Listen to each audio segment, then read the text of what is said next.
Hello, in this video we'll be doing a fingerprint speed test between two different tablet models.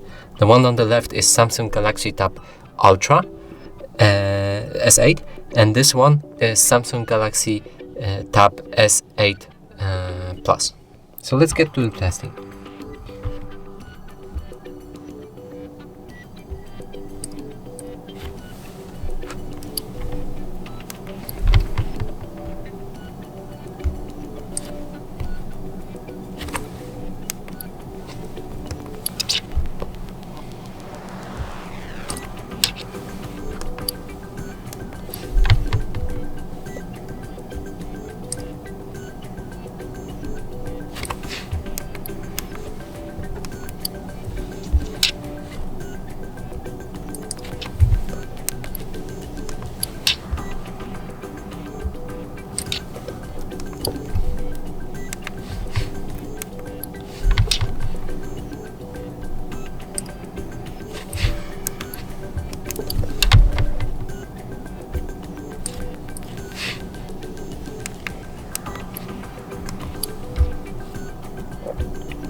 So that's it for this video. Hope you like it. Please consider subscribing to our channel, leave a like and a comment below.